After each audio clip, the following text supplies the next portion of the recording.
Good morning.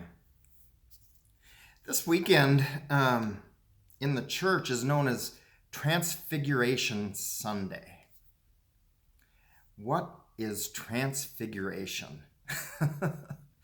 Well, in our gospel reading for this weekend from Mark chapter 9, we read that Jesus took with him Peter and James and John, three of his disciples, and he led them up on a high mountain apart by themselves, and he was transfigured before them. And his clothes became dazzling white, such as no one on earth could bleach them. And there appeared to them Elijah with Moses, who were talking with Jesus. Then Peter said to Jesus, "Rabbi, it is good for us to be here. Let us make 3 dwellings, one for you, one for Moses, and one for Elijah." He did not know what to say, for they were terrified. Then a cloud overshadowed them, and from the cloud there came a voice, "This is my son, the beloved. Listen to him." Suddenly, when they looked around, they saw no one with them anymore, but only Jesus. In this story, it's like an aha moment for the disciples.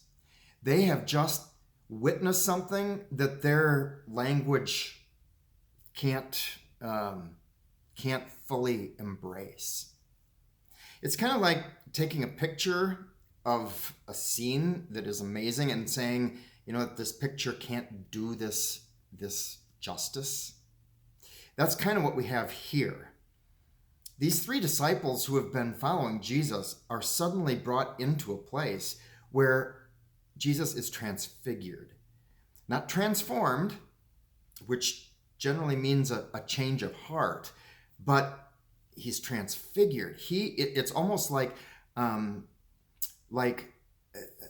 the curtain has opened up, and now you see the big picture. Like we've been limited in seeing Jesus as this teacher who walks from town to town doing teachings of God, but now, oh my gosh, now we see something a whole lot bigger. This isn't just a man teaching. This is the voice from heaven saying, "This is my son, God's son, the beloved. Listen to him." It's awe-inspiring. It is something that the disciples just don't have words to explain.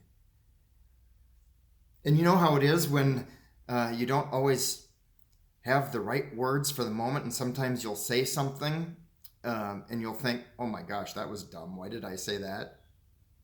We have that here too with the disciples. It's good for us to be here. Maybe we should make a tent for Moses and Elijah to stay with us. Moses and Elijah are already in glory. And this vision of the 2 greatest prophets in Israel's history are standing there with Jesus, and Jesus is shining so bright that they really can't hardly even look at him. It is a story that helps to share the divine nature of Jesus, that he was more than just a man, that he had divinity within him as well. And when God says, "Listen to him," well, what does Jesus teach? He teaches compassion. He teaches loving the neighbor. He teaches loving and praying for our enemies. He teaches compassion and grace. And in a lot of places around our nation today, we will see events that look nothing like compassion and grace, and yet people are saying that they're doing these things in the name of Jesus. Well, in the name of Jesus means following Jesus and acting like Jesus. And that's going to challenge most of us at some point in our lives. when we have to accept that Jesus says, pray and have compassion for your enemies. How does that challenge you today? In what way are you like, oh man, maybe I need to do this, or maybe I need to do that? It's good to be held accountable for our actions. Grace does that.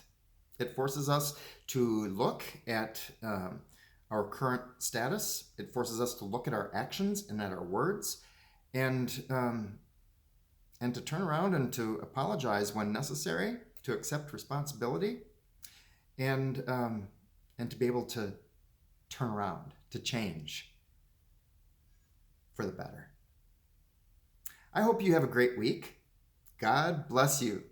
And I will maybe see you this weekend if you tune in to our worship at Ascension Lutheran Church in Paradise Valley, Arizona at 10 o'clock Mountain Time. Or I'll be back next Monday.